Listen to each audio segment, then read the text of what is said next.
is a civic duty. Let's register on the electoral list. This is a message from Equinoxe Television.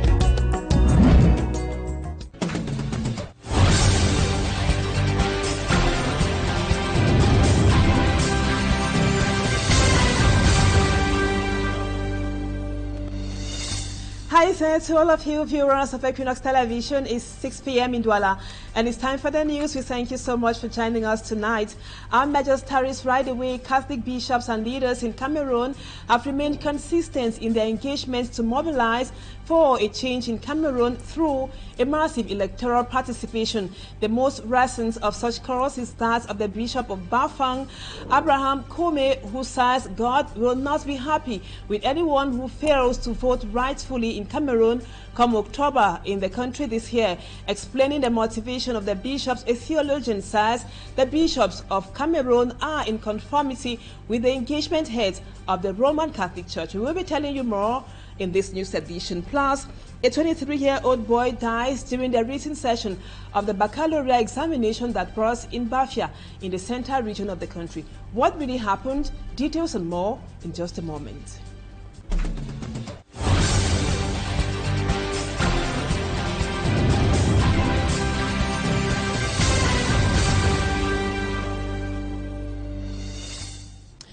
Welcome back, viewers. Thank you so much for the confidence.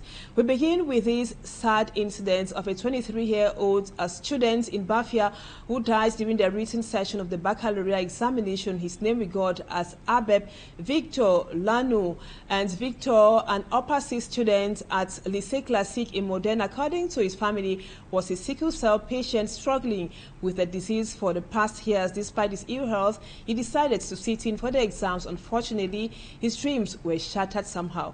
Lucille Yengu Ese now takes us to Bafia to tell us what really happened.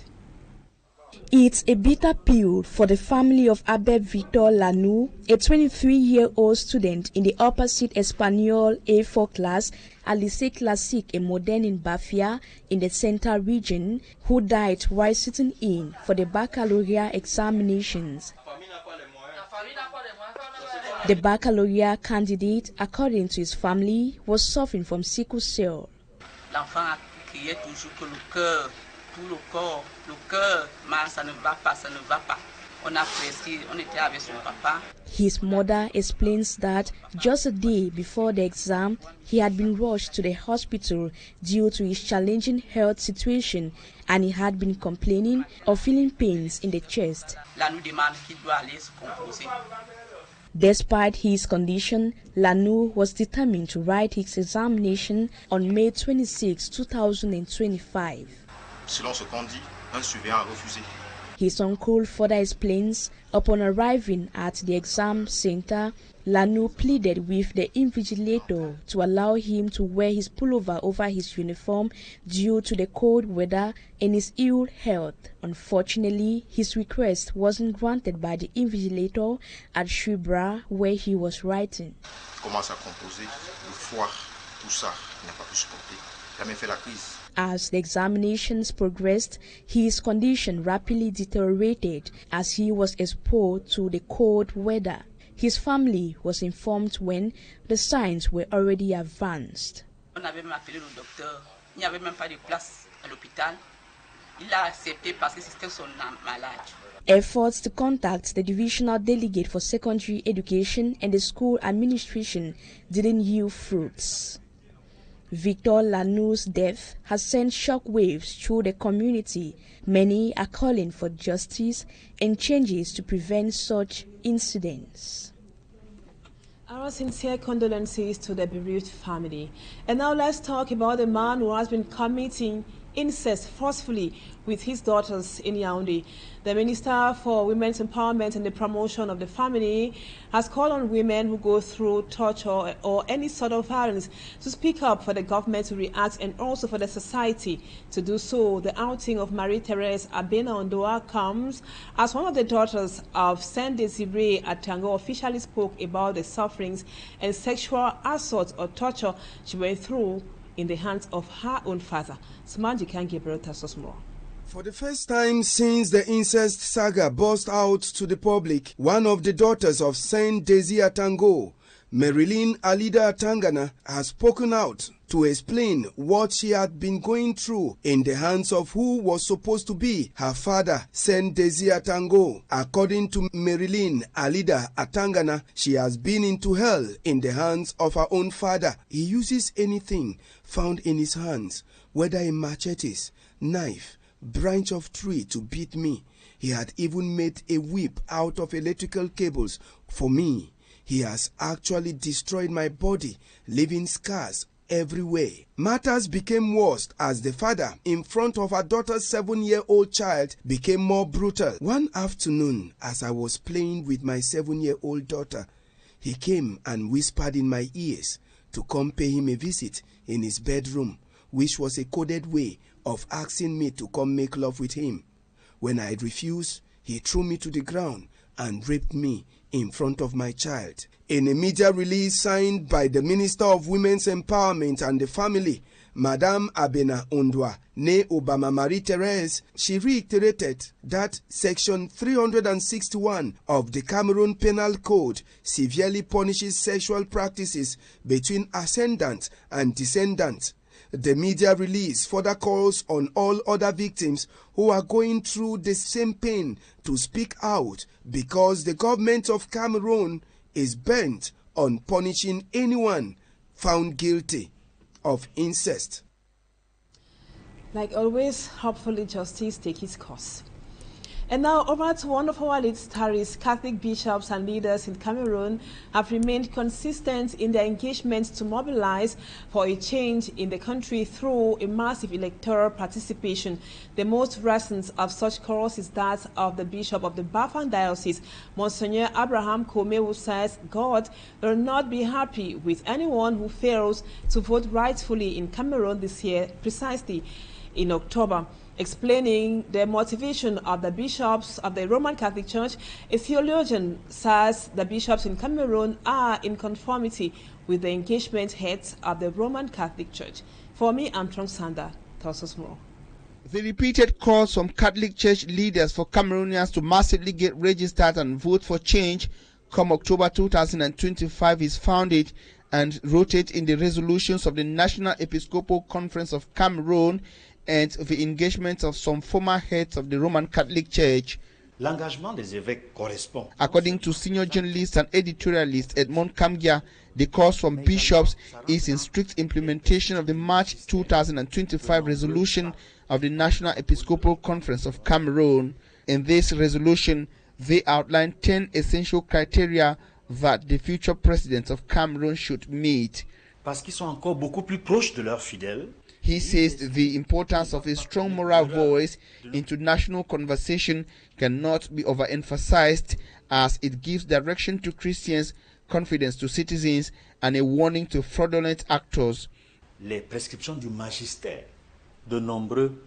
insists that the road goes beyond Cameroon, as it reflects the teachings and engagement of Pope Benedict XVI and John Paul II, among others. He says the engagement of the bishops of Cameroon is clearly for the interests of Cameroonians and so should be applauded. The most recent call for active voter participation came from the Bishop of Bafang, Abraham Kome.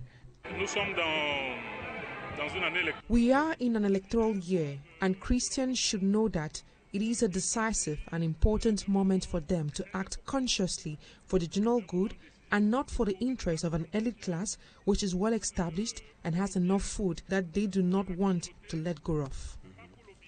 The vote that we shall cast will determine the well-being and welfare of thousands of Cameroonians. Consequently, if you miss out on voting rightfully this year, I think God will not forgive you, even if you are a Christian. Et si en conscience nous ratons ce casting-là, je pense que même si nous sommes chrétiens très engagés à l'Église, le Seigneur ne sera pas content de nous. He was speaking at the inauguration of the St. Paul II Chapel in Fonjemokwet in the west region of Cameroon. Still on initiatives of the Roman Catholic Church, the Bishop of Ezekiel Diocese in the Nyong and Ekele Division of the Central Region, His Lordship Francois Achille Eyabi, has called on inmates of the Ezekiel Principal Prison not to give up on life due to their past, but encourage them to repent and be hopeful for a better tomorrow. He added that God still loves them and opens his hands to receive them through repentance. The prelate echoed this message during a pastoral visit he effected to the Ezekiel Central Prison. Innocent Asa with the details. Inmates in the Ezekiel Principal Prison animating in a mass organized by the diocese to pray for them, to repent and hope for freedom. This falls within the Jubilee of Prisoners decreed by late Pope Francis, a significant event during the Holy Year of 2025. Though specifically on December 14, 2025, the Diocese of Ezekiel chose to first visit inmates in the Ezekiel Principal Prison. The Mass was officiated by His Lordship Francois Achille Eyabi, who reminded the prisoners that God's hands remain open to receive every sinner who repents. Les enfants, peu importe son passé. Vous êtes aimés de Dieu. The Mass itself aims to give the prisoners hope for a new life tomorrow. The Bishop in his message was very clear that we cannot become them for our midst what we have done in the past. We should always look forward to a new hope, new life in the future. So our gathering here is to remind the prisoners that we outside are waiting for them. We don't expect them to feel lost, to feel abandoned, that we are still with them, and that we hope that their return to us in the society will be an improved one, to live with us and to grow with us into the local society.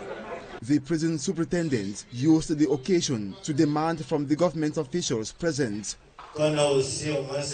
grants of capacity building equipment and even technological facilities to empower the inmates so that they do not get idle in the outside world once they gain their freedom.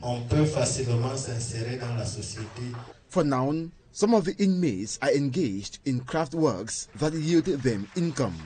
At the end of the Mass, the visitors handed foodstuffs and other basic necessities to the prisoners, but stressed on the need for repentance. The Jubilee of Prisoners is a day dedicated to inmates, their families, and those who work within the prison system, fostering a sense of solidarity, hope, and spiritual renewal.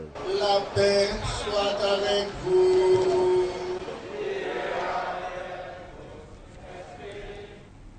Still in religion, this time around we talk Islam. Muslims the world over would on Friday be celebrating the feast of the Tabaski, also known as Eid al-Adha. It is usually characterized by the slaughtering of a ram or a sheep. In Douala, as the preparations are up, the price of an animal has increased. Now it costs between 75,000 and 150,000 francs CFA, thereby making the celebration somehow difficult for an average family living here in the economic capital Douala. Our reporter Cedric Chakuto made a stop over at some sheep markets here in Douala.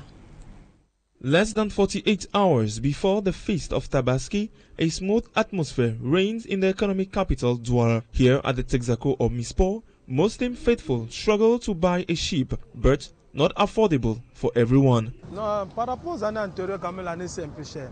Franchement, c'est un peu cher. Vous voyez vous-même, il n'y a même pas assez de personnes qui viennent acheter parce que les prix sont quand même élevés.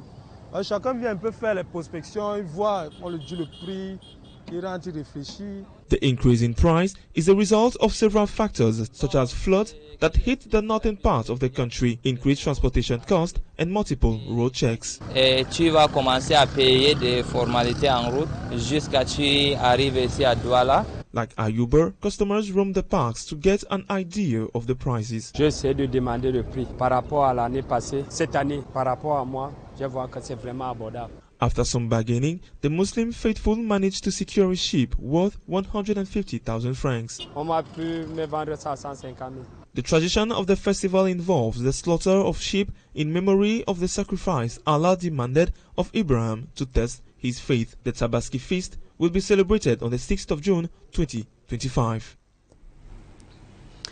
Let's now take you to the Southwest region to talk again on how the GCE is going on in the English-speaking regions of the country.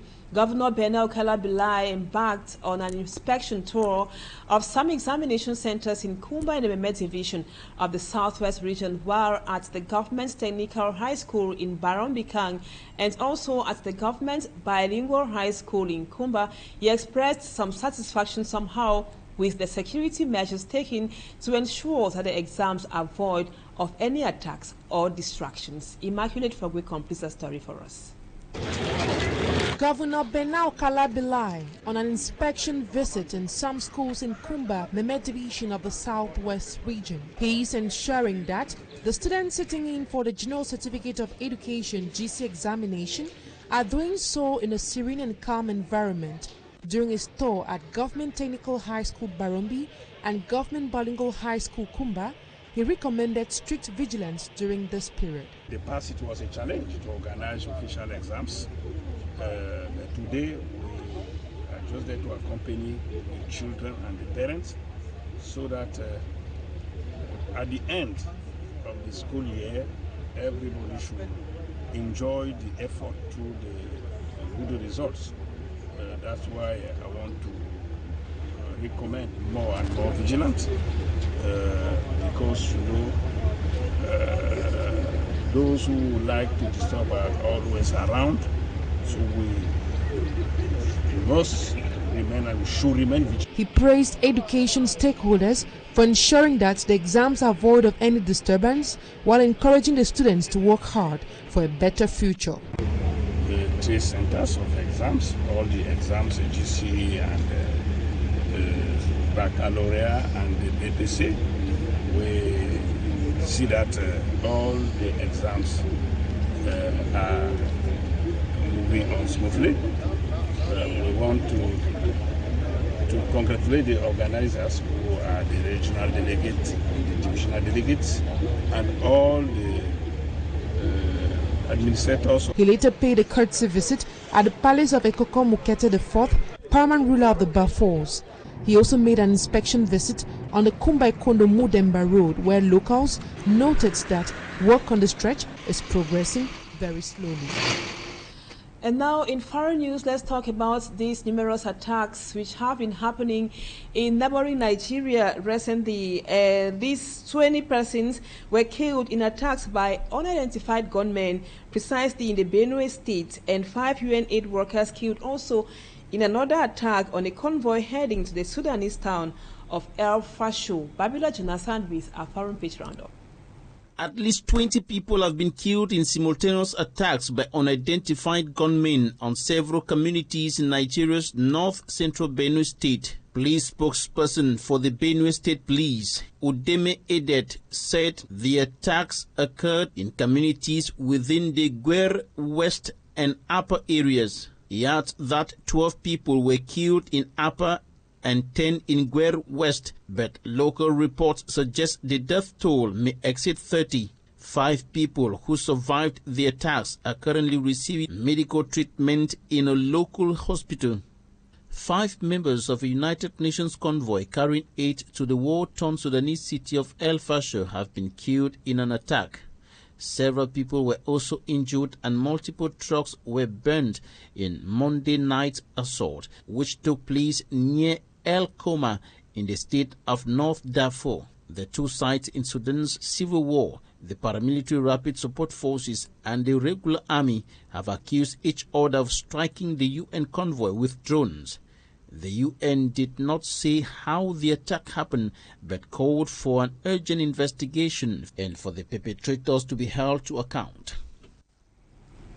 Thanks, Babila. That report brings us to the end of the first part of the news. You don't go anywhere. Talking Points comes up next.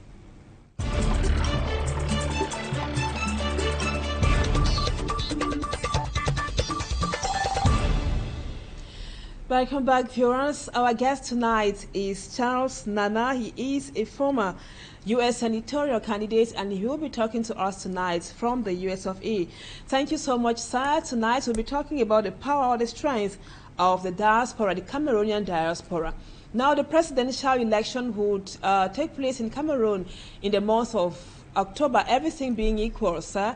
And we have seen parties trying to mobilize militants. You are part of the diaspora, Cameroonian diaspora. You're based in the US of A. Now, can you tell us what concrete role do you think the diaspora can play in the electoral process of this country? I think the diaspora can play a very, very active role in the electoral process. Let me just take one, voter mobilization. The diaspora can get involved in mobilizing their friends and families to get involved or to vote. So, and in doing that, we can align our remittances, the money we send to our relatives, and said, I will no longer give you money unless you show me your voter registration card. And maybe even send money to those individuals to go and ensure that they have the necessary requirements to get a voter registration card. Once they have the electoral card, you come back to them now and say, these are the candidates whose views align with our interests. These are the candidates whose views are aligned with what we want. I would like you to think about it. And then from there now, we'll begin to, let's take for example, and secondly, we also have to get involved in changing the political narrative, the conversations that are taking place. Currently in Cameroon, there's a big debate going on the electoral law on who can run for president and who cannot run for president. You have a school of thought that's interpreting it and saying certain candidates cannot run because they were not involved in prior electoral processes.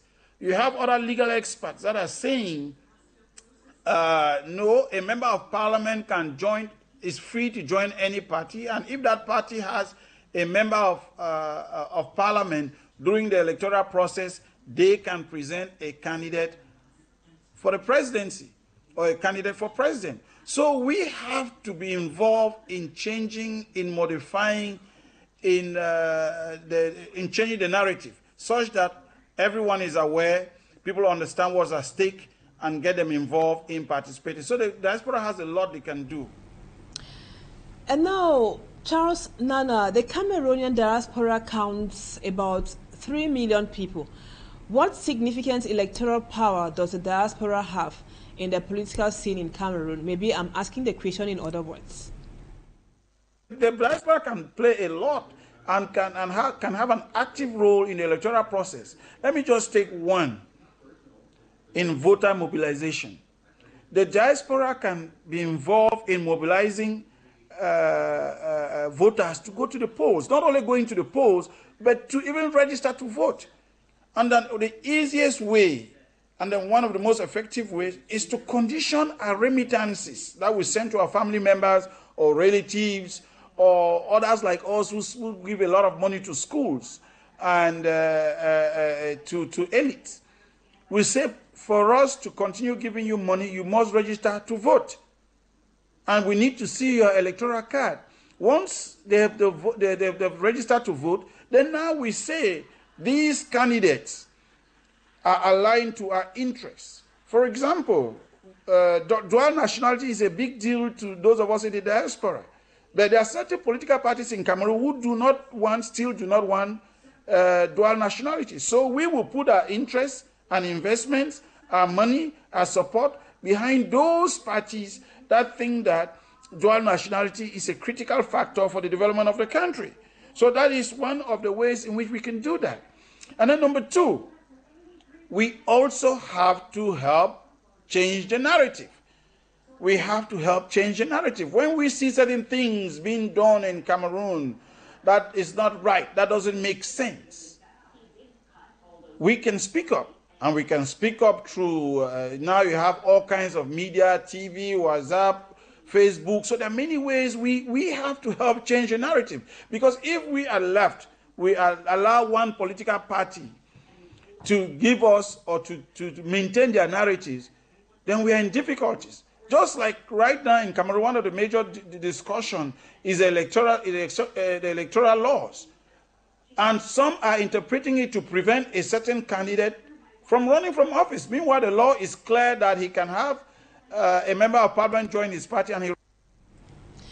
Now, before we come to the issue of dual nationality, which is also a problem in the diaspora, let's come back to the numbers of those who have been registered. We know that among the 3 million people in the diaspora, just below about 30,000 has registered so far, and these figures are from Elections Cameroon Elecam. According to you, you are part of the diaspora. What is the impeding factor of the diaspora? Really, if the diaspora really wants their voices and votes to count, what is impeding them, stopping them from registering massively like is happening in Cameroon? The actual numbers from Elecam is that there are 26,000 registered to vote, so less than 1%, less than just 1%. I'm not surprised by the numbers. The numbers are very telling.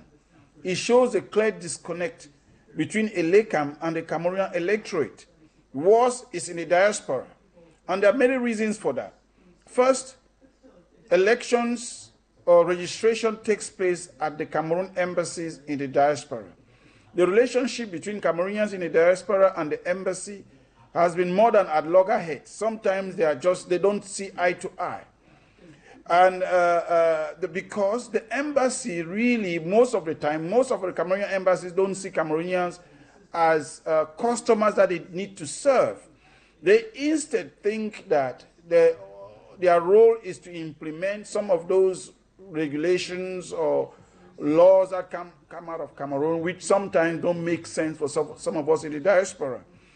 The second, the 99.9% of Cameroonians in the diaspora view Elecam as extremely unfair and unbalanced. So if they are an unfair broker, why should you waste your time to go and register for an event that they are organizing? Because we all know that the outcome is already known before the first vote is being casted. So it's very clear that the diaspora does not see itself represented by the activities of the embassy, let alone Elecam.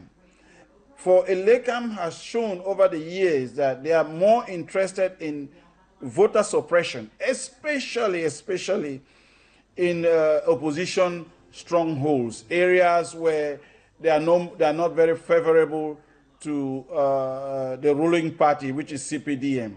So they spend their time doing voter suppression tactics, sending your voter registration to another city or town or province. All right, so you were already talking about dual nationality, which is a great problem. And for now, we know it is unacceptable and even illegal in Cameroon. Some opinions like that of Professor Maurice Kamto, is the head of an opposition party in Cameroon, and other Cameroonians, they think that it is one of the stumbling blocks to the progress of the country, because Cameroonians in the diaspora can't come back to invest despite their talent and even their financial prowess. As a Cameroonian who has an American nationality and has lived in America for so long, what's your stand on this dual nationality issue and the fact that it's still unwelcomed in our country? Nationality has been a major obstacle for development in Cameroon because since 1960, the government has viewed those in the diaspora as having subversive views, and as a result of that, they've tried to keep them very far away from the electoral process. And it's very unfair, and it's just like investment without representation. So the government in Cameroon encourages the diaspora to come and invest in Cameroon. But after you invest, they tell you, we don't want to hear your voice. So you invest, but you have no representation. I think it's a huge mistake and a lost opportunity for Cameroon to continue to neglect its diaspora.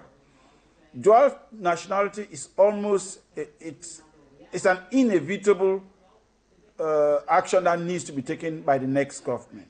Look at Canada, that's just is north of the United States. They beg their citizens born in the United States to take a Canadian nationality because they know once they have a Canadian nationality, they'll be going back to Canada and invest and help in participate in the economic development of Canada. So I am encouraging the government of Cameroon to think carefully in ways they can encourage Cameroonians in the diaspora to return home and contribute their technical know-how in the development of the country. And they can do that by issuing or having a no visa requirement to come back to Cameroon. Thank you so much, Charles Nana, for accepting to be our guest tonight. And we will be coming back to this issue of dual nationality, which has been hindering somehow the development of Cameroon in subsequent news editions. Just to remind our viewers that you are a former U.S. senatorial candidate for the Democrats Party. Thank you again, sir, and hope to have you some other time. Viewers, thank you so much for always being there. That was what we put together for you this evening on the news in the English language, but you don't go away. Our programs continue tonight. Equinoxe comes up in about 30 minutes with Sagaleng, and the news in the French language will be yours at 8 p.m. Stay with us on Equinoxe Television, and we will be again together tomorrow, same time, God willing. Bye-bye for now.